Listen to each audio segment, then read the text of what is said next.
Namaskar viewers, hello and welcome to Sunset TV. I am Tina Jha, you're watching Perspective. The Lok Sabha on Tuesday passed the Multi-State Cooperative Societies Amendment Bill 2023.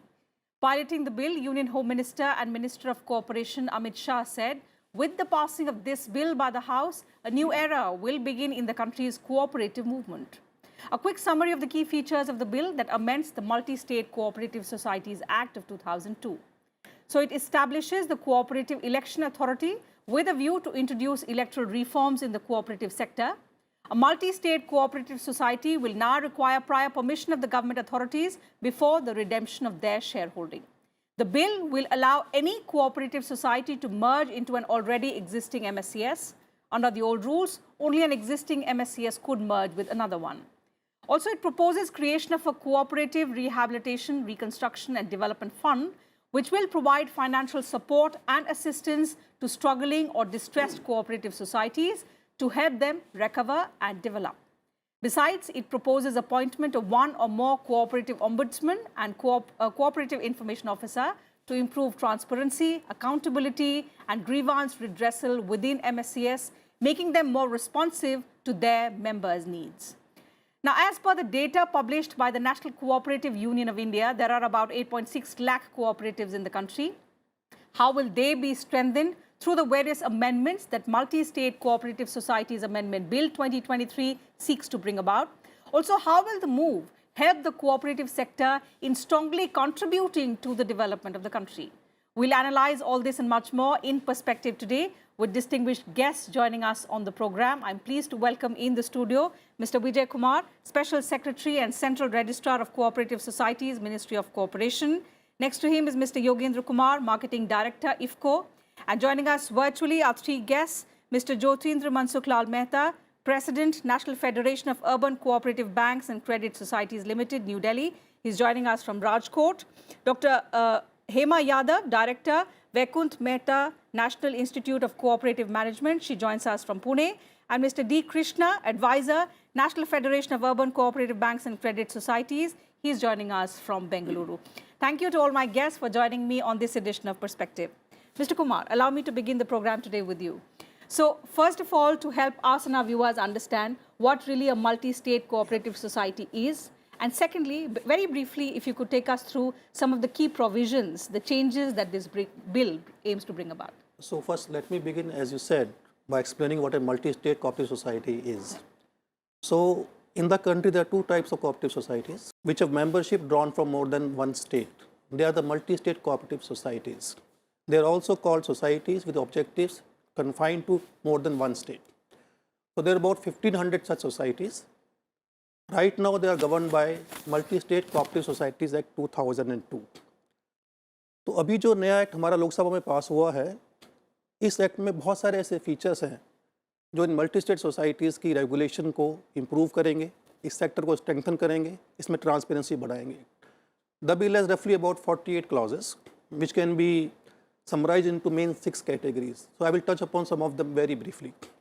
For example, clauses related to election.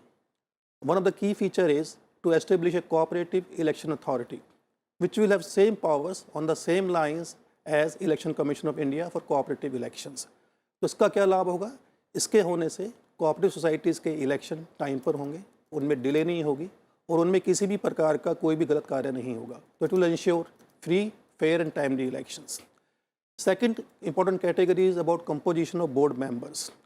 पहली बार ये इसमें हमने कहा है कि हर society के board के अंदर कम से कम 2 वुमेन मेंबर और एक SC या ST मेंबर होगा. So this will ensure representation of women and SC and ST on the board of cooperative societies. तीसरा एक ब्रॉड कैटेगरी है हमारा स्ट्रेंथनिंग गवर्नेंस. इन सोसाइटीज़ की गवर्नेंस को स्ट्रेंथन करना, इनके प्रशासन को मजबूत करना. उसके लिए बिल के अंदर एक प्रावधान है कि हमारी जो क्रेडिट सोसाइटीज़ हैं उनके लिए सेंट्रल रजिस्ट्रार प्रूडेंशियल नॉर्म्स जारी कर सकेगा. उसका लाभ ये होगा कि ये सोसाइटी अपना फ़ंड कहाँ इन्वेस्ट करती हैं, ये सोसाइटी अपना फ़ंड कितनी मात्रा में इन्वेस्ट करती हैं, फ़ंड की सिर्फ इन्वेस्टमेंट होती है. इससे सोसाइटीज़ में होने वाले गबन जो होते हैं बड़े बड़े वो दोबारा से नहीं हो पाएंगे. इसके अलावा इनका ऑडिट मैकेनिज्म स्ट्रेंथन किया जाएगा. सोसाइटीज़ में अभी कोई नियम नहीं है कि अपने ऑडिटर कहाँ से लेकर आएंगे, पर हमारे इस एक्ट के आने के बाद में हमारे सेंट्रल रजिस्ट्रार के पैनल से ही ये सोसाइटीज़ अपने ऑडिटर चुन पाएंगी. इसके अलावा एक बड़ा ही इंपॉर्टेंट इसका जो पहलू है वो है सहकारी ओम्बड्समैन। अभी तक इन सोसाइटीज़ के मेंबर्स के पास ग्रीवेंस रिड्रेसल के लिए कोई साधन नहीं, कोई मार्ग नहीं है। तो जिस प्रकार से आरबीआई का ओम्बड्समैन होता है, इनकम टैक्स का ओम्बड्समैन होता है, एक सहकारी ओम्बड्समैन भी होगा, एक से अधिक भी होंगे जो इन सहकारी संस्थाओं के मेंबर्स की शिकायतों को, इनके ग्रीवेंसेस को दूर करेंगे। इसके अलावा इन सोसाइटीज़ की फंडिंग बढ़ाने के लिए इसमें ये भी प्रावधान किया गया है कि the societies can also issue what we call non voting shares. तो इससे इनकी कैपिटल बढ़ सकेगी। और जैसा आपने मेंशन किया, we are also creating a rehabilitation reconstruction development fund. इससे जो सोसाइटी सिक हो जाती हैं या जिनको पैसे की जरूरत पड़ती है, वो सोसाइटीज़ इस फंड को टैप कर सकेंगे। इसके अतिरिक्त इनकी मॉनिटरिंग को बढ़ाने के लिए, इन सोसाइटीज़ में और स्ट्रिक्टनेस लाने के लिए, इनमें कोई अगर कदाचार करता है, कोई गलती करता है, कोई मिस्टेक करता है या कोई गबन करता है, कोई फ्रॉड करता है, उसके लिए फाइन्स लगाए जाएंगे। उन फाइन्स की जो है लिमिट बढ़ा दी गई है। और सबसे बड़ी बात है, to improve their ease of doing business, we have brought in a provision which says that all interaction with the society can be done electronically. Right. इसके लिए हम लोग अपना एक पोर्टल भी बना रहे हैं। तो सोसाइटीज़ की एप्लीकेशन, इनका रजिस्ट्रेशन, इनके बायलॉज के अमेंडमेंट सारे के सारे इलेक्ट्रॉनिकली किया जा सकेगा। So we'll discuss how effective they will be in the times to come, but what are the kind of coordination which will be required in just a moment. But coming across to you, Mr. Kumar, you know, in India, we've seen how cooperative movement has given several important enterprises. Amul and IFFCO have been apex bodies that employ lakhs of people. Any change in this sector is going to have a significant impact on these bodies. So, you know, as a representative of IFFCO here on the panel today, how do you look at these amendments which the bill brings about? And as you know, Mr. Vijay Kumar rightly explained, there are multiple provisions that aim at bringing about transparency and accountability. Which is the most important one which you see in the times to come will bring about the most impactful change as far as the cooperative sector in India is concerned? So, as per my opinion, we see this bill is most beneficial bill in favor of strengthening the cooperative. Ours is also a multi-state cooperative society, and it is established in 1967. And because of this cooperation and with the leadership, we are developing continuously, and this will add so many other extra things which are not present in the previous bills. So this bill will be very facilitating to all cooperatives, including my cooperative. This is full transparency, no बिना किसी भेदभाव, बिना किसी पूरी निष्पक्षता और पारदर्शिता लाने के लिए जो बिल आया है, ये एक बहुत बड़ा मील का पत्थर होगा और इससे सहकारिता का एक चतुर्दिक विकास संभव हो सकेगा। The all round development of cooperatives can happen. यहाँ पे जहाँ पे व्यवस्थाएं बहुत सरल की गई हैं, यदि समिति सिक हो जाए, यानी मान लो काम करने लायक न रहे, तो उसको भी पुनः चलाने की व्यवस्था है। ombudsman की जो परिकल्पना है, किसी शिकायत को पूर्णतः निस्तारित किया जा सकता है। ढेर सारे इसमें सरलीकरण किए गए हैं, जिससे आने वाले समय में हमारी संस्था और सभी मल्टी स्टेट कोऑपरेटिव सोसाइटी को प्रगति का एक नया रास्ता मिलने वाला है। ये मेरा इसमें मानना है। Okay, let me bring in the representatives from NAFCOB here, Mr. Krishna and Mr. Mehta. I'll come to you one by one. Mr. Mehta, to you first. You know, the government's aim is to achieve overall prosperity of the cooperative sector through the mantra, Sehkar se Samriddhi. When we look at this sector contributing to the country's development, especially in the next 25 years, what is the role that you see this bill, the reforms that it proposes, bring about? Madam, this is really, I mean, the next Amrut Kal, 25 years, Azadi ka Amrut Kal, and cooperative had never been given any attention to this thing. And this is the first time the act has been amended and acted just to have result of samruddhi of a common person. If you remember, Mr. Amit Shah had spoken in one speech that we can achieve $3 trillion easily. It might be we'll reach up to 5 trillion, 10 trillion also. But we don't want the common person or middle class person or garibi zyada ho jaye or disparity bade. So they don't want disparity to be there in the nation. And each and every single person, अगर वो छोटा आदमी है या मध्यम वर्ग का है, they should contribute to the economy. और इकोनॉमी का जो बेनिफिट है सबको मिलना चाहिए। तो ये जो नेक्स्ट 25 ईयर्स है वो आप अगर कॉर्पोरेट समझिए, कॉर्पोरेट वर्ल्ड है उसका, आप हर रोज जिक्र करते हैं, उसकी चैनल चलती है, CNBC चलता है, और कोऑपरेटिव को कोई सुनता ही नहीं था। अब कोऑपरेटिव जो है वो बड़ा भी हो सकता है और छोटा भी हो सकता है। इसलिए इसमें जो एक mister Vijay Kumar has already drawn attention कि एक कैपिटल बढ़ाने का भी एक बहुत बड़ा काम किया है। नॉन वोटिंग शेयर आपको आप सब्सक्राइब करवा सकते हैं, मीन्स कैपिटल, आप ऑगमेंटेशन ऑफ कैपिटल वाला जो इश्यू है वो बहुत बड़ा है। तो ऑगमेंटेशन ऑफ कैपिटल से आप बड़ी मात्रा में, बड़े पैमाने पर, बड़े स्केल पे काम कर सकेंगे। आज तक जो कोऑपरेटिव है वो या तो स्टेट सब्जेक्ट है, स्टेट कोऑपरेटिव है, या मल्टी स्टेट है। अब आप मल्टीनेशनल कोऑपरेटिव के भी कल्पना कर सकते हैं। ये मल्टीनेशनल होने वाले जो अभी अमूल और IFFCO, Kribhco, कैम्पको, they are exporting in huge quantity. So this will be multinational co, Right. and they are multinational brand also. IFCO and Amul are multinational brand. So this will empower to become big, and not only big society, but the person who has joined the society, the members, they will become big. So this is what the next 25-year plan is, and this is, so far as I should mention it here, that cooperative अगर जो कुछ काम करती है तो उसमें social profit बढ़ता है तो सोशल एसेट बढ़ती है। ये कोई एक आदमी के जेब में नहीं जाता, ये कोई बड़े उद्योगपति का ये नहीं है, एक आदमी के जेब में नहीं। आज चेयरमैन कोई एक, कल चेयरमैन दूसरा होगा, ये डेमोक्रेटिक प्रोसेस है। तो किसी एक आदमी के लिए ये नहीं बना है, सबके सुविकास के लिए है। तो मैं समझता हूँ ये नेक्स्ट 25 ईयर है वो सेंचुरी ऑफ कोऑपरेटिव होगी। 25 ईयर होगा वो भी कोऑपरेटिव का होगा।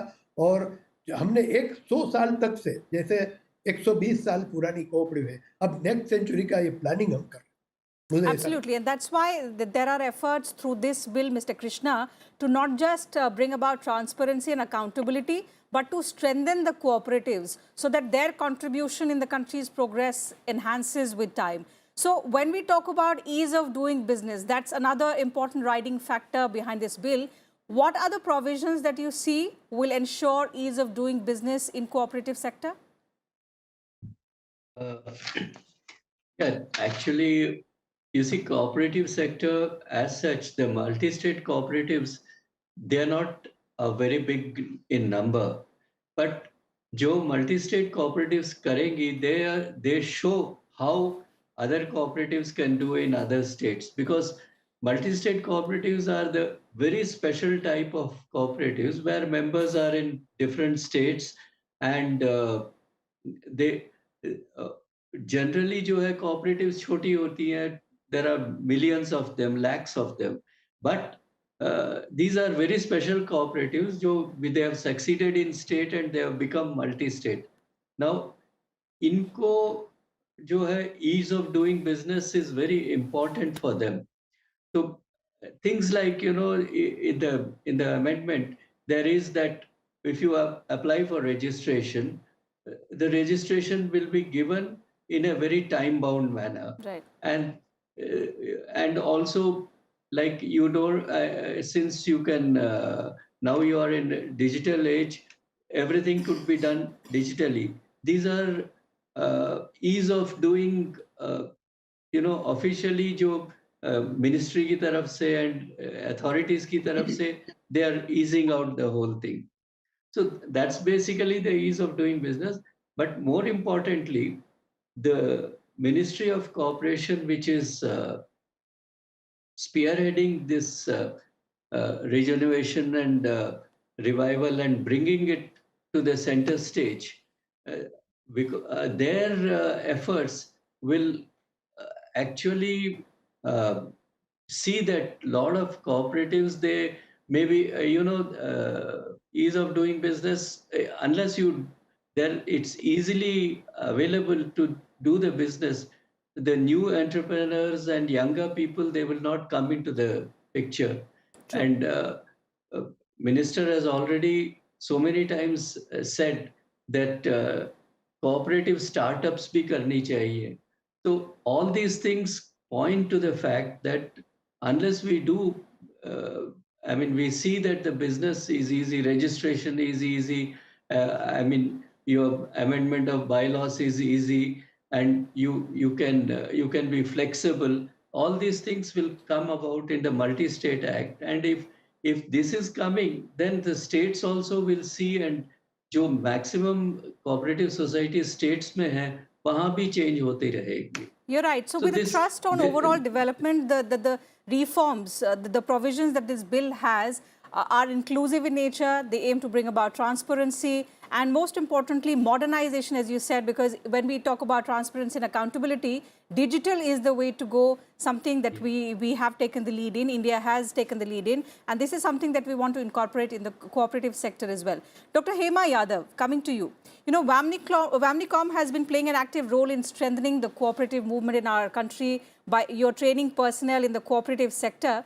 So as director of this Center of Excellence, how do you see this bill with a range of provisions that we have just spoken about, bring about empowering reforms in this sector and also make it more competitive, make it more viable, make it more multidimensional? The Multi-State Cooperative Society Amendment Bill that has come has ample lot of provisions which guides the cooperative movement for the next 25 years. It provides the much needed amendment for having governance and transparency.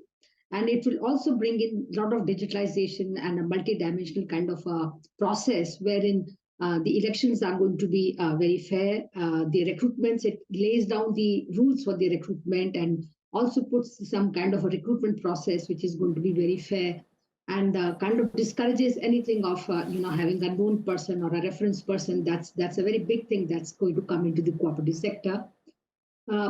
In my view, the most important hallmark of this bill is this, that it has a very much focus on inclusivity. We'll come back to you, Dr. Yadav. In between, Mr. Kumar, we've spoken about the multiple provisions and the kind of impact that they're going to have on the cooperative sector. What about the National Cooperative Database? We've often heard the government talk about it. How soon can it be started? And how helpful will it be when we talk about all of these aspects that this bill promises in terms of transparency, in terms of accountability, and in terms of digitization as well? So this National Cooperative Database, as you mentioned at the beginning of the program, we have about 8.5 lakh cooperatives in the country. So before this ministry was formed, there was no accurate data of where these societies are, what are they doing, what is their membership, what is their turnover. So after the ministry was formed, under the leadership of Honorable Corporation Minister, we started working on this national database. In the first phase, we started focusing on 3 primary sector cooperatives: the PACs, the Primary Agriculture Credit Societies, the fisheries, and the dairy sector. And we have already mapped 2.5 lakh primary, agricultural, dairy, and fishery societies all over the country in this database. We have further mapped more than 5 lakh societies in the remaining sectors. So we already have completed 95% of the work of this database. So this database is ready in terms of its data capturing. Now it has been made available to all the stakeholders, which means all the RCS of different states, all our federations, all our other stakeholders, all our ministries, which will help us in making policies for the cooperative sector as a whole. So right now, what we will have is an evidence-based policy where we have exact data. So this database will help us in realizing the vision of Honorable Prime Minister of prosperity through cooperation. So it will be a very, very useful tool in the hand of the ministry and in the hands of all the stakeholders. As an apex body, Mr. Yogendra Kumar, what are the expectations from the national cooperative policy when we have one? What are the best practices that you would want the policy to incorporate? I think the policy is decided by the government as far as the cooperative policies are concerned. But with suggestions from all stakeholders. But these all policies are very beneficial and in favor of the cooperative societies. You see, any of the amendment done by even now by the government of India is the most favorable amendments. एक नारा दिया सहकार से समृद्धि, वो लाने का एक सही समय आ गया है जब हम सब लोग मिलकर सहकारिता के माध्यम से इसको सुनिश्चित कर सकते हैं. इस लिहाज से अगर देखा जाए बहुत ही परिदृश्य में, विशाल परिदृश्य में, तो ये बहुत ही अनुकूल, पारदर्शी और निष्पक्षता के आधार पर जो पॉलिसीज बनाई गई हैं वो सभी के हित में है। जितने स्टेक होल्डर्स हैं सभी के हित में हैं। हम इसी पर्सपेक्टिव में देखते हैं इसको। अब देखिए हम लोगों की प्रगति भी हो रही है, बहुत नए नए काम हम लोग कर रहे हैं बड़े खुल के। हम नैनो यूरिया ला रहे हैं, नैनो DAP ला रहे हैं, सीवीड एक्सट्रैक्ट ला रहे हैं, बहुत सारी चीज़ें नई नई हम लोग कर रहे हैं समाज के लिए, किसान के लिए, देश के लिए और सहकारी समितियों के लिए। बहुत सारी सहकारी समितियों को भी व्यवसाय मिलता है, बहुत सारे सदस्य उससे लाभान्वित होते हैं। तो इस तरीके से बहुत सारे काम हम लोग लगातार कर रहे हैं और ये केवल इसमें सबसे बड़ी प्रेरणा है माननीय प्रधानमंत्री जी की और नेतृत्व है माननीय अमित शाह गृह एवं सहकारिता मंत्री जी का। तो ये एक अच्छा काम हुआ है, हम सबको इसका स्वागत करना चाहिए। और हमें जो पॉलिसीज़ नई बनाई हैं इसमें जो अच्छे काम करने वाले लोग हैं उनको बहुत ऊपर तक वो उठ सकते हैं, उनको कोई भी लिमिट नहीं है, कितना ही काम करो, अच्छा काम करो और ठीक से लोगों की सेवा करो। सहकारी समितियां एक मूल भावना है, अपने सदस्यों की सेवा के लिए हैं, उनको सेवा योग्य बनाए रखना सदस्यों, संचालकों, चेयरमैन और सभी स्टेक होल्डर्स की जिम्मेदारी है। तो ये एक सही समय है सभी के ऊपर छोटे मोटे पारदर्शिता के आधार पर चीज़ों को सचेत करने का, ऑडिट का प्रावधान किया गया है।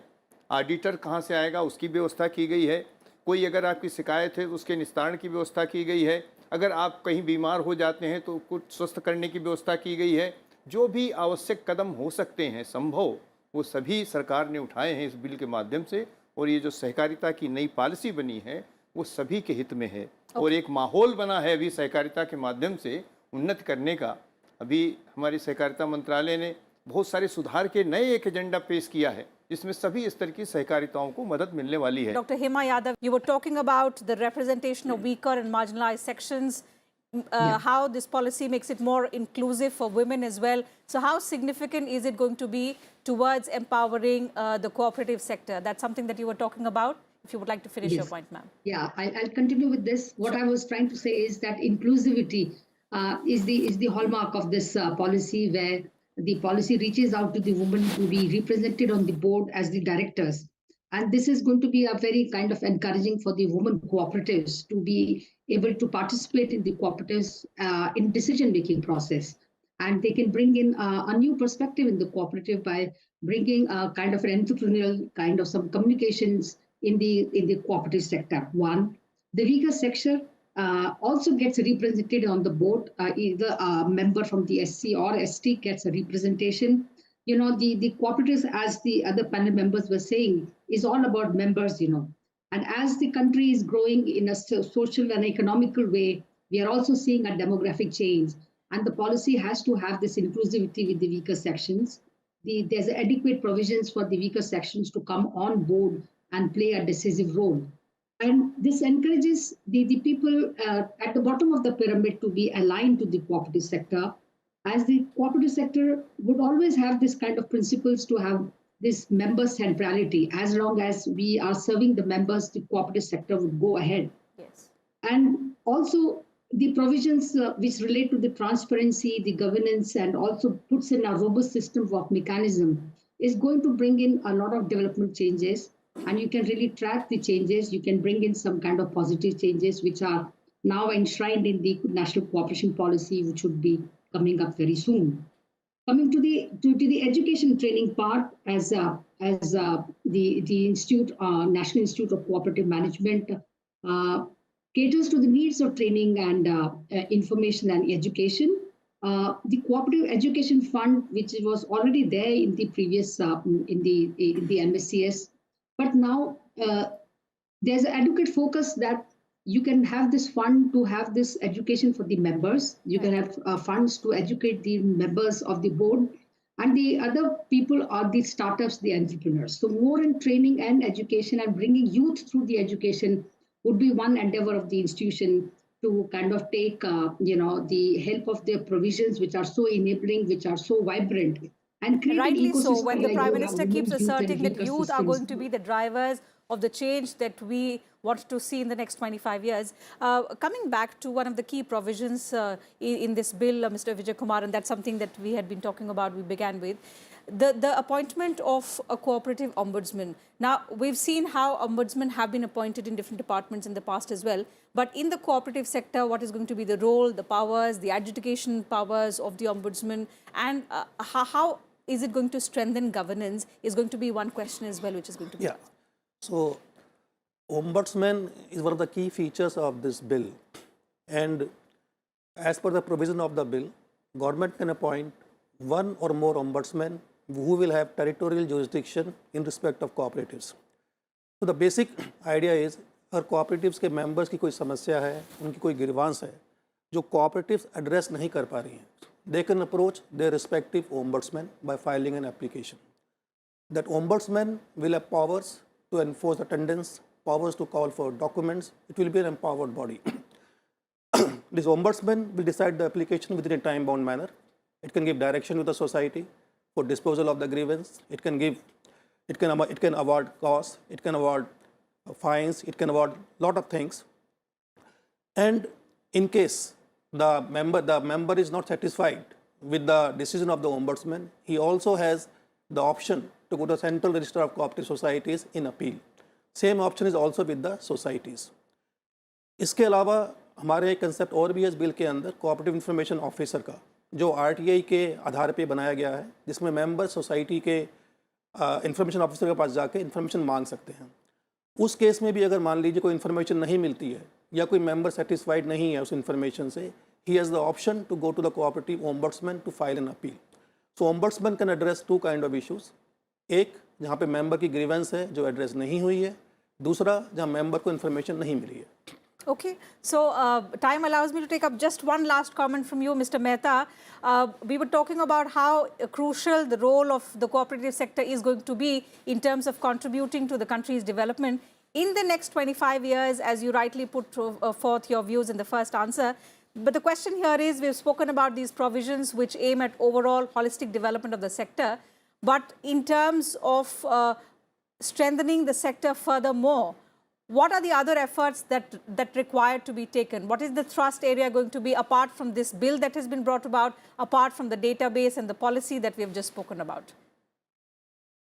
Madam, I would like to remind you the speech of Amit Shah just last week. छोटी सी छोटी जो इकाई है कोऑपरेटिव की, वो है PACS, primary agriculture credit society. वो एक छोटे से गांव में, गांव जिसकी बस्ती 2000 की है, ओनली दी एग्रीकल्चरिस्ट, सब किसान उससे जुड़े हुए हैं. ये पैक्स जो है उनको स्ट्रेंथन करना है. अमित शाह ने जो कहा कि ये सिर्फ क्रेडिट का काम नहीं करेगी, ये गैस वितरण भी करेगी, ये पेट्रोल पंप भी चलाएगी, ये भंडारण की व्यवस्था भी करेगी. यानी 2000 की बस्ती वाली जो पैक्स है वो इतना बड़ा काम करेगी और उसका रिजल्ट जो है वो छोटे छोटे किसान को मिलने वाला. This is what I mean the vision is.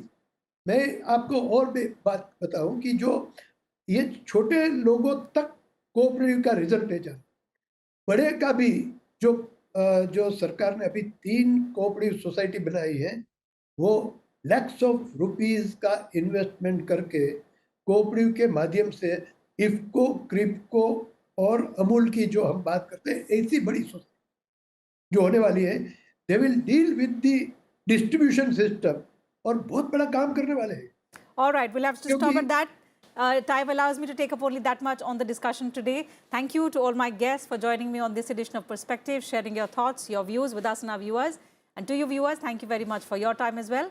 I'll see you same time tomorrow now. Take good care of yourselves. Keep watching Sunset TV.